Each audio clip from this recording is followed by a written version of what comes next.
بسم الله الرحمن الرحيم. السلام عليكم ورحمة الله وبركاته. وصفتنا اليوم لحم هاندي بطريقة سهلة وبسيطة وطعام لذيذ.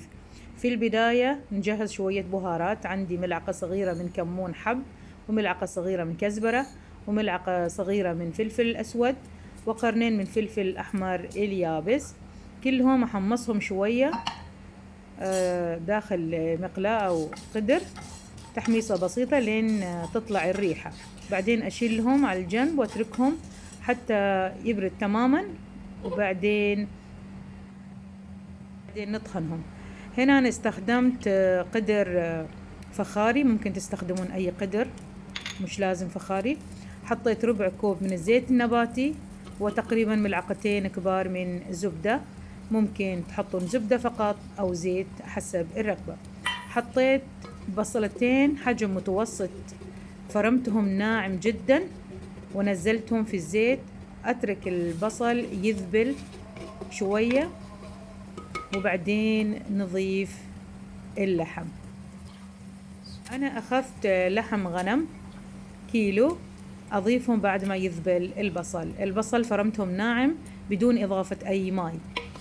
أقلب اللحم والبصل حتى يتغير لون اللحم. لحم هاندي أو دجاج هاندي طبخة جدا لذيذة من طبخات الباكستانية. بعدين أضيف ملعقتين من الثوم وزنجبيل معجون، ملعقة كبيرة من ثوم وملعقة كبيرة من زنجبيل. أنزلهم على اللحم ونقلب مع بعض، وننزل الملح حسب الرغبة. أنا حطيت ملعقة واحدة. بعدين هنا عندي روب زبادي، كوب واحد من الروب، أنزلهم على اللحم بعد ما قلبتهم تقريبا 4 إلى 5 دقائق مع بعض. أنزل الروب،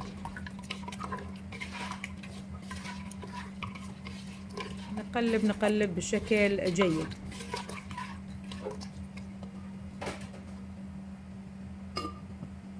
غطي القدر.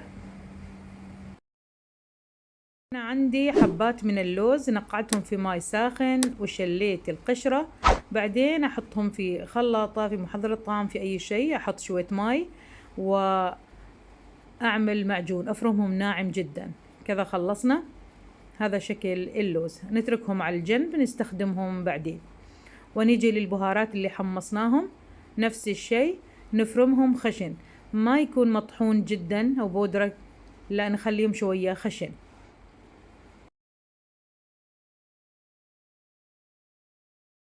نجي للحم بعد تقريبا 7 دقائق، نعطيهم تقليبة.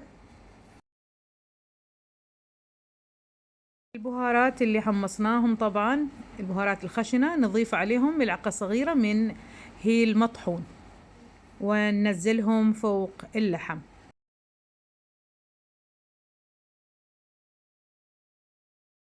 أيضا عندي هنا ملعقة صغيرة من فلفل الأبيض المطحون. إذا ما متوفر عندكم فلفل أبيض، ممكن تزيدون كمية فلفل الأسود اللي حمصناهم، بدلا من ملعقة صغيرة واحدة إلى ملعقتين. ونضيف تقريبا كوب من ماي، لأن اللحم والروب نزل الماي مالهم، فما محتاجين نضيف ماي كثير. وحطيت كوب من الماي، ونغطي ونطبخ حتى استواء اللحم. طبعا هذا يعتمد على نوع اللحم. إذا اللحم عندكم يحتاج ماي أكثر، ممكن تضيفون ماي أكثر شوي. اللحم مستوي تماما، نجي للخطوات الثانية. بعد استواء اللحم أضيف 3/4 كوب من كريمة، وهذه اللوز اللي احنا عملنا معجون. ممكن استبدال اللوز بكاجو، إذا ما عندكم لوز استخدموا كاجو. طبعا هذا لتعزيز النكهة والطعم، صراحة يعني جدا الطعم يطلع جميل. في معظم الأكلات الباكستانية يضيفون معجون اللوز أو الكاجو، أكثر شيء كاجو هم يحطون. نعطيهم تقليبة شوية محترمة، ونترك القدر تقريبا 5 إلى 6 و7 دقائق. حتى يتسبك. كذا صار الشكل اللحم. وهنا نضيف ملعقة صغيرة من أوراق الحلبة أو بزار الحلبة، وملعقة صغيرة من قرن مسالة. طبعا أوراق الحلبة أنا كيف براويكم الشكل هذا كذا يجي جاهز. أوراق الحلبة الجافة كسوري ميتي، نحط ملعقة صغيرة وملعقة صغيرة من قرن مسالة، هذا آخر شيء تنضاف. نعطيهم تقليبة ونجي للمسات الأخيرة.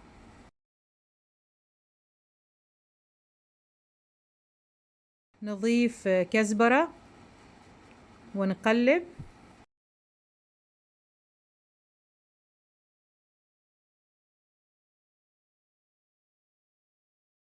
وهنا في المقلاة نحط قطعة من زبدة تقريبا ملعقة أو ملعقتين، وعندي هنا فلفل رومي مقطع مربعات، وأيضا بصل بشكل عشوائي مقطع قطعة كبيرة، وقرنين من فلفل الأخضر. شوية أحمصهم داخل الزيت وأقليهم حتى يذبل الخضروات، وبعدين نجي مباشرة نسكبها فوق اللحم.